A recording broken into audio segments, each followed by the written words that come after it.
that the drugs should not be viewed, no drug should be viewed as a panacea. In a lot of other countries, people are very much wedded and dedicated to their food culture and the traditional foods of their culture. That's where Western influence is starting to become problematic in many countries. But I think if you look at America, I feel like our cultural identity is junk food.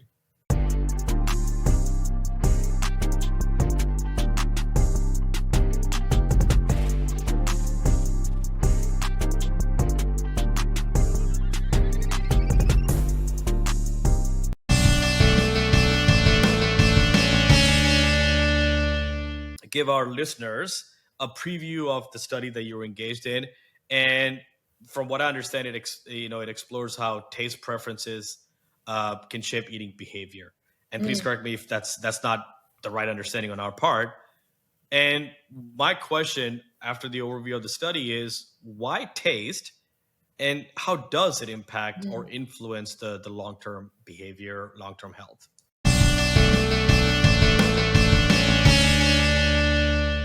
Yeah, so the study that you're referring to is a study that we've actually recently just wrapped up the recruiting for.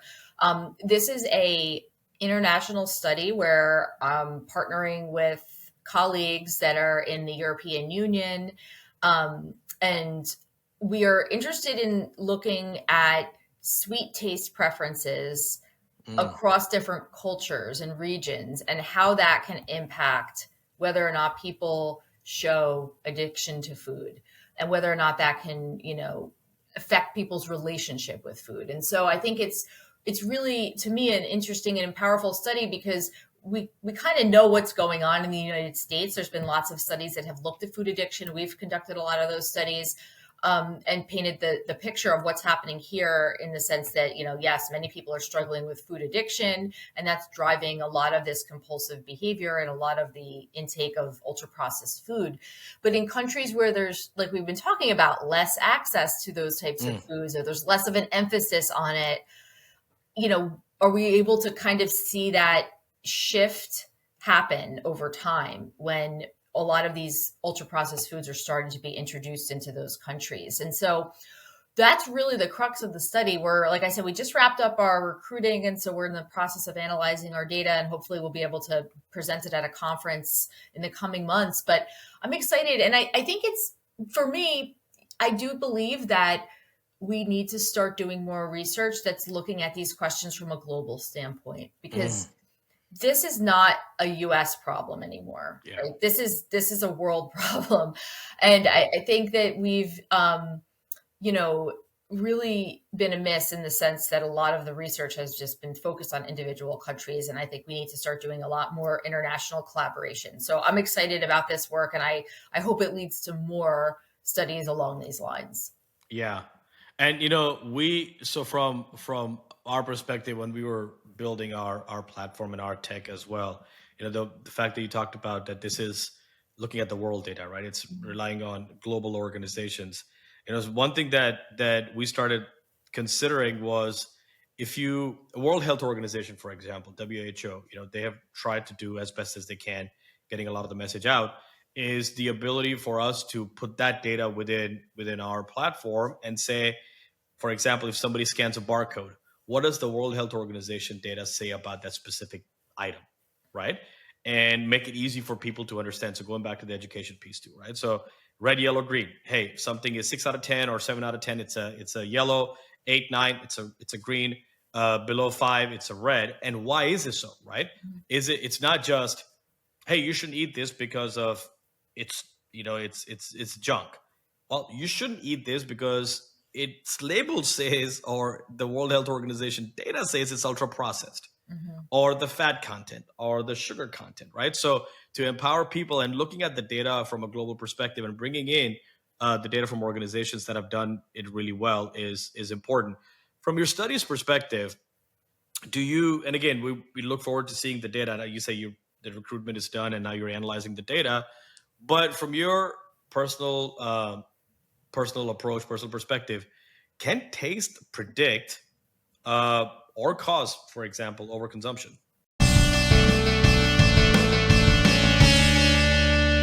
absolutely. We've actually done some research studies looking at that. And one of the things that we've found, going back years ago when we actually did these studies in lab rats, believe it or not, was that it's the sweet taste, not the Mm. consumption, the actual digestion, but the actual taste. So just it hitting your tongue is a significant amount of dopamine being released just in response to that. And so when you couple that with the reward that you Mm. get from the post-ingestive effects of the foods, then you get an even amplified reward. And so, yes, the taste alone is a significant component.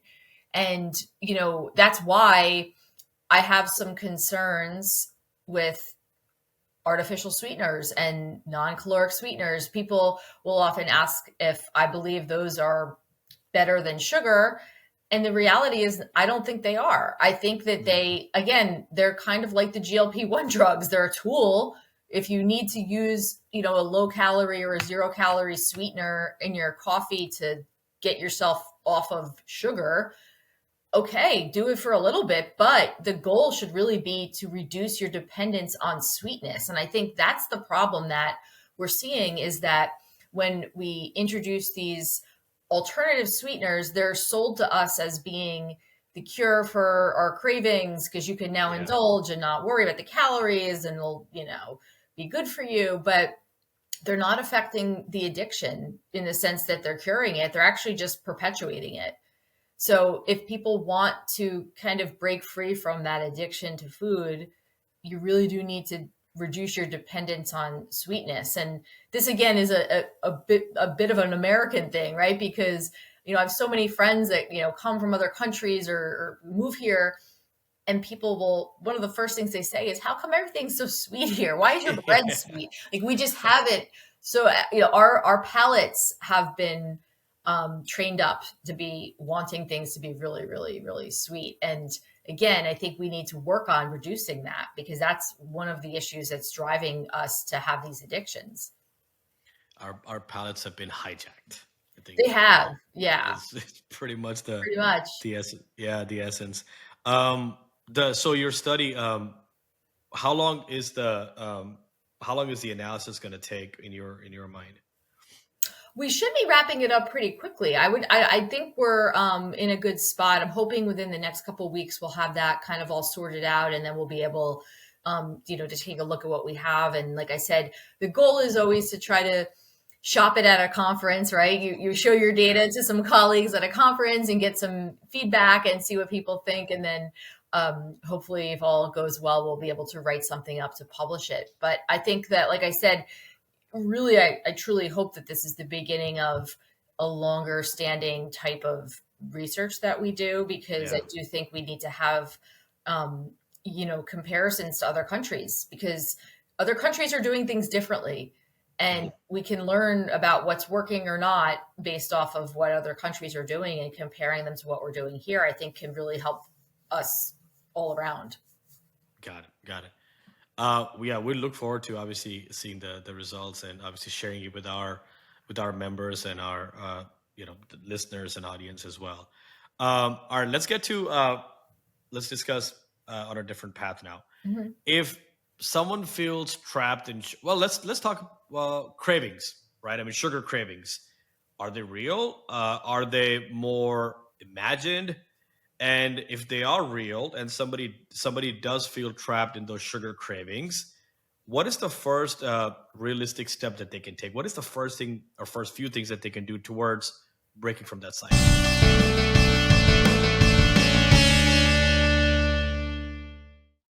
So I look at cravings as being in one of two categories, and they're both very real. Okay. Mm. The first category is a nutrient craving. And so this would be the type of craving you might have if you've gone, let's just say you've had a super busy day and you didn't have time to stop and have lunch. And now it's like midday, and you're really craving something to eat. You're feeling the Mm. hunger, right? You feel like you need something to eat, right? So that's a craving that is nutrient driven, in the sense that it's your body's way of telling you you need calories.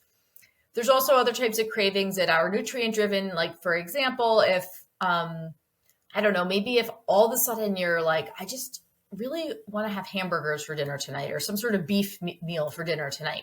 Maybe that's your body's way of telling you like you're a little low in iron, you know. So there are nutrient driven cravings that we all experience, and that's Mm. completely normal and part of the appetitive process, and it's very adaptive. But then there's this other type of craving that I think we more often experience, and that is a hedonic craving. That is the craving for just the pleasure that you're going to get from the food. It has nothing to do with the calorie content, nothing to do with the nutrient composition of those foods. Merely, it's about the pleasure. And Mhm. so when you go to a restaurant and the server comes over after you've had a big meal and says, "Oh, would anyone like dessert?" There's always room for dessert, right? So we have a hedonic craving, right? Like you could go for a slice of cake or ice cream. And so that's what a hedonic craving looks like. And I think what we are seeing more and more is that people are conflating the two. Mm. Many people have never experienced, fortunately for them, but many people have not experienced an actual true hunger craving. I've worked with so many people who have, maybe for the reasons that you talked about earlier when you were talking about how your mom would say if you were hungry in the car, like, all right, well, you'll eat when we get home after I cook you something. I feel like there's a lot of people these days who have never experienced that, because if they said they were hungry in the car, mom is going to stop and get them a sandwich or get them something from the drive-through, right? And so a lot of people will pre-eat or eat because they're afraid they're going to get hungry, or so they don't get hungry, like as if Mm. being hungry is some sort of death sentence. Like you could go for quite a while without eating, most Yeah. cases, before something bad's going to happen to you. So I think that a lot of the hedonic cravings, people in their mind interpret as being actual nutrient cravings, like their body is telling them they need something.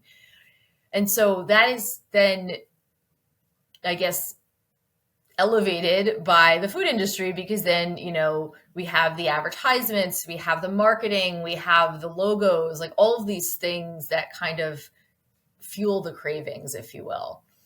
And so I think that's the challenge that a lot of people face. And I talk about this a lot in my book, Sugarless, about how do you identify these situations and these cravings, and how do you, you know, de-escalate them. Because sometimes it is really a matter of just thinking it through and saying, you know what, I actually, yes, I want it, but I don't need it. And my body doesn't want it. My health doesn't want it. So I'm going to say no, and kind of working through that. But it's not always so easy. And it can really be a challenge for people who, you know, like I said, have really never experienced like true nutrient cravings. So basically, try to identify at that time, from in real time, for example, Mhm. and say, "Hey, am I hungry, or do I think I'm going to be hungry? So let me get ahead of it." And even if you are getting ahead of it, try to figure out what is the best alternative to feed that hunger, rather Mhm. than, to your point, the hedonic pleasure, or hedonic craving. I absolutely love that, which is, again, the hedonistic mindset just propels you to say, no, no, no, I got to get it right now. I got Mhm. to take care of this problem, or this desire, this need, this craving right away. And I think the ability to even just identify which one is what could probably go a long way in helping a lot of people just Mhm. right off the bat like that. Yeah. Yeah. And I think too, when you start to sit back and just ask yourself that question, like, am I hungry or do I just want this? Yeah. That's a big question. And, you know, if it's that you just want it, well, okay, why do you want it? Because it's going to Mm. make me feel good. Well, why do you need to feel good? Or could something else make you feel good? Like, you know, that doesn't involve like 500 calories. Yeah. um, Yeah. so again, I just think it's about like, and this is why I think the GLP-1 drugs have been helpful in that sense, in that it's about like making a pause so that people can then ask those questions. Because if you think about it, I mean, these foods don't allow us, like, that's not, addiction works very differently. Addiction, there's no like rational part of our brain that's able to then intervene when we're addicted to something. That gets cut off. The prefrontal cortex is the part of our brain that's the rational part. And when people are addicted to something, the connection between the prefrontal cortex is weakened. And so, the rational part of the brain that says, hey, wait, stop, wait, let's think about this, it gets silenced. And so I think the GLP-1s can be helpful because they allow the prefrontal cortex to speak up again and allow you to then say, okay, let me listen and think about this for a minute before I jump into this decision. So that's where I think that, and you don't need a GLP-1 drug to do that. You could do it on your own. I mean, you can work and train yourself to really say, okay, I am not going to give into this. I'm going to give myself a few minutes. I'm going to think about this. I'm going to ask myself these questions and decide for real if this is what I really want to eat. If I'm hungry and I want to eat this, or if, maybe you're not even hungry and you're just like, you know what, I want to actually treat myself to a little piece of cake or whatever it might be. Okay, fine, or go for it. But having the control, I think, is the key element. And when you have control, then you're free. When you don't have control, then you're a prisoner.